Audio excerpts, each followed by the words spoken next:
আমি তাহিরি আজকে যখন মাহফিল আসছি আমার আম্মার কাছ থেকে আমি বিদায় নিয়ে আসলাম। সকালবেলার খাবারটা আমার আম্মা নিজে আমারে নিয়ে দিছে, আমি খাবার খাইলাম। আমি যখন রাতের বেলা বাড়িতে গেলাম আম্মা আমার কাছে কলা আইনা দিছে। আমাকে গরমের দিন কলা খেলে গলা ভাঙতো না, খুব ভালো কলা খেয়ে নে। আমার আম্মা নিজে টিউবওয়েল থেকে পানিটা পুরাইয়া আমার কাছে আইনা দিয়ে দিছে। এই যে একটা চিত্র, এই যে একটা সিনারি, আমি কেমনে ভুলবো? ওই মা যদি দুনিয়া থেকে চইলা যায়, মায়ের স্মৃতিগুলো আমি বলতে পারবো না। যেমন করে আমি আমার আব্বার স্মৃতিগুলো বলতে পারি না। 3 বছর 29 দিন হয়ে গেছে আমার আব্বা দুনিয়া থেকে চলে গেছে। আজকে আমার আব্বা দুনিয়াতে নাই।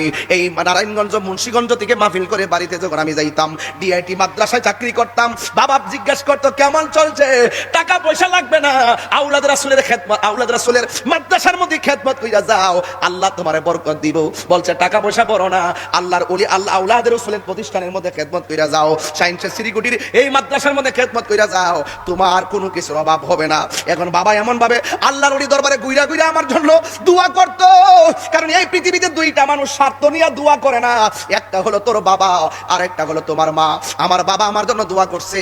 আমি মাহফিল থেকে যাওয়ার সময় ঘরের দরজাটা লাগানো থাকতো, আমার আব্বা একটু খুললা রাখতো শেষ রাইতে। তাহিরি আয়েশা তো আমার দেখবে, আমার সঙ্গে কথা বলবে। এখন আমি বাড়িতে যাই, দরজার জায়গায় দরজা, খাটের জায়গায় খাট, বিছানার জায়গায় বিছানা, সবই ঠিকই আছে আগের মতো। কিন্তু আমার আব্বা দুনিয়াতে নাই। আমি আমার আব্বার পাগল, আমি আমার মায়ের ভক্ত। আমার চাইতে সুরকার দেশে অভাব নাই, আমার চাইতে বুঝদার বক্তার অভাব নাই, আমার চাইতে এলেমল বক্তার অভাব নাই। কিন্তু যেখানে যাই বাংলাদেশে আমি কিছু বুঝি না, হাজার হাজার লোক ভাঙ্গা এসে পড়ে। এটা একমাত্র আমার মায়ের দোয়ার বদৌলতে। আমার আব্বা দোয়া করতেন, এই আব্বা চলে গেছে, আগে একটা কাজ করলে আমি বলছি আব্বা যা করে তাই, কিন্তু এখন একটা কাজ করতে গেলে 100 বার চিন্তা করি, কাজের এই পারো লাগাল পাই না, ওই পারো লাগাল পাই না। আজকে আমার আব্বা চলে গেছে, আমি জানি বাবা হারা ব্যথা কত। এই জন্য আমি প্রায় মাহফিলের মধ্যে বলি, বাবা গো বাবা, বাবা গো বাবা। আপনারা এটা বুঝতেন না।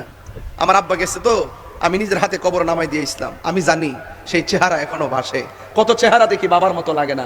ওয়াজ তো শুনতেছি নি, হয়তো ভুলিয়া যাবেন গে ওয়াজ, কিন্তু অন্তত পক্ষে কবর হইতে একদিন যাবেন, মায়ের খেদমত তো প্রতিদিন। এই জন্য কিছু কথা বইলা যায় যেন ওয়াজের তাসিরটা আপনার ঘরের মধ্যে পড়ে। আপনি জানেন না তো, আপনি যখন গোল্ডেন A+ পাওয়ার কথা, আপনি যখন A+ পান, বন্ধু বন্ধুরে গোল্ডেন পাইলি না, কত হায় হুতাশ করে, আর মা ডাক দিয়া কয় বাবা অসুবিধা নাই, গোল্ডেন পাইছো না, কি হয়েছে, ইনশাল্লাহ সামনে পাইবা। মাথায় যখন জ্বর উঠে, অন্যান্য লোকেরা আমাদের মাথায়, অন্যান্য লোকেরা মাথায় পানি দিয়ে ওষুধ দে, মা যখন হাতটা বুলাইয়া দে, জ্বর সাথে সাথে যেন ভালো হয়ে যায়। মায়ের পরশটা এমন একটা পরশ, এই পৃথিবীতে একটা মানুষ হাজার কষ্ট করলো বলবে না আমি কষ্ট করে বাজার করে আনছি, এটার নাম হলো বাবা। এই পৃথিবীতে একটা মানুষ 7 দিন না খাইলেও বলবে না যে আমি খাইনি, এই মানুষটা হলো তোমার মা।